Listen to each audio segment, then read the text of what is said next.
अस्सलाम वालेकुम क्लास।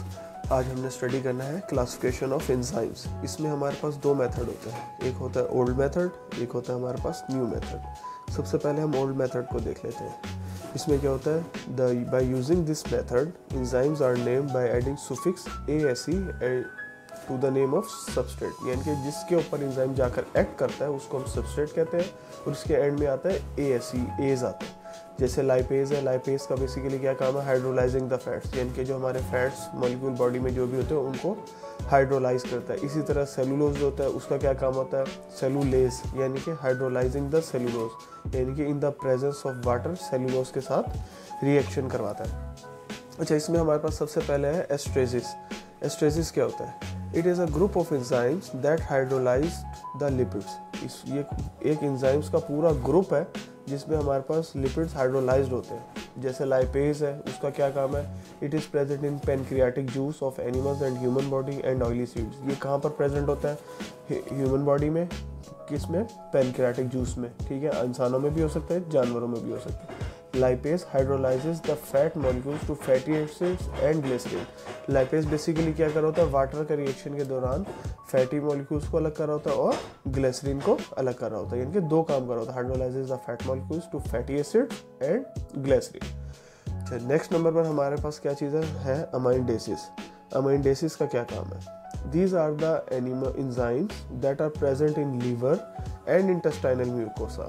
ये कौन से एंजाइम है जो हमारे पास प्रेजेंट होते हैं इंटेस्टाइनल म्यूकोसा में और लीवर में। They will catalyse amino breakdown reaction, यानी कि ये क्या कर रहे होते हैं, बेसिकली अमाइंडेसिस है, यानी कि अमोनिया की ब्रेकडाउन करा रहे होते हैं। इसमें क्या होता है, आर्जिनेस क्या एंजाइम कन्वर्ट कर रहा होता है, it convert arginine to urea, यानी कि ये हमारे पास आर्जिनिन को यूरिया में कन्वर्ट कर रहा होता है।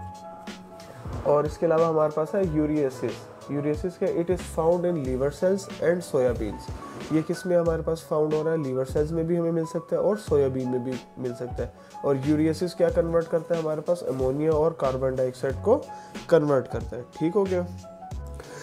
अच्छा, इसके बाद हमारे पास आ जाता है न्यूक्लियसिस। न्यूक्लियसिस का क्या रोल है, These are the group of enzymes that act on nucleotide। जो न्यूक्लियोटाइड के ऊपर एक्ट कर रहे होते हैं उनको हम न्यूक्लियसिस कहते हैं। बेसिकली जो न्यूक्लियसिस होता है वो न्यूक्लियस होता है, यानी कि हम इसको कह सकते हैं जो सेल का ब्रेन होता है जिसने सारे फंक्शंस को परफॉर्म कराना होता है उसको हम न्यूक्लियस कहते हैं। उसमें हमारे पास दो तरह के स्ट्रक्चर होते हैं, एक होता है DNA जिसको हम कहते हैं डीऑक्सी राइबोन्यूक्लिक एसिड, एक होता है हमारे पास RNA जिसको हम कहते हैं खाली राइबोन्यूक्लिक एसिड।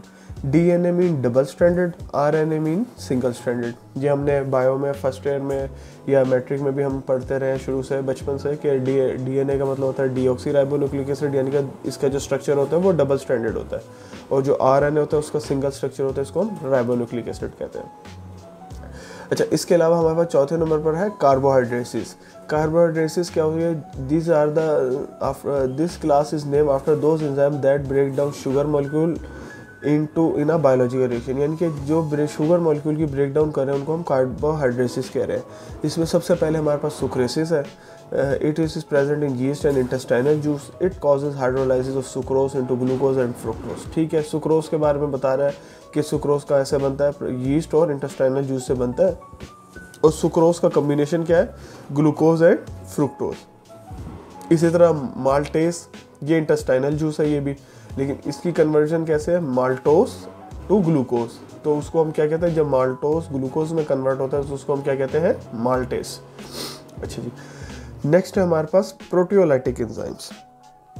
प्रोटियोलाइटिक एंजाइम्स हमारे पास क्या होते हैं, जो बेसिकली प्रोटीन की डाइजेशन करा रहे होते हैं। हम शुरू से पढ़ते आ रहे हैं प्रोटियोलाइटिक एंजाइम मतलब break down of protein and amino acid, ठीक है।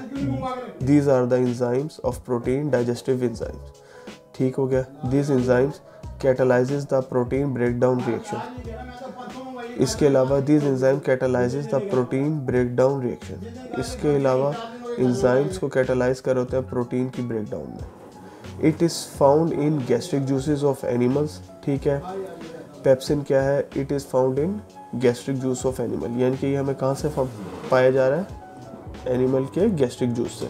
It digest the protein by converting them into proteases and peptones, यानी कि इसमें हम क्या कन्वर्ट कर होते हैं, प्रोटीएसेस एंड पेप्टोन्स को कन्वर्ट कर होते हैं। नेक्स्ट हमारे पास है rennin.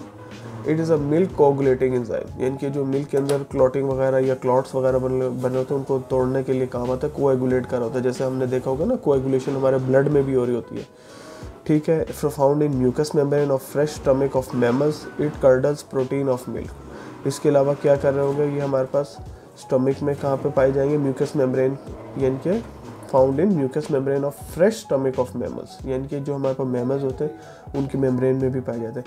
It curdles protein of milk, ठीक है। इसके अलावा ये क्या बना देते हैं, कर्डल से बना देते हैं, गाढ़ापन ले आते हैं किसमें, मिल्क के दौरान।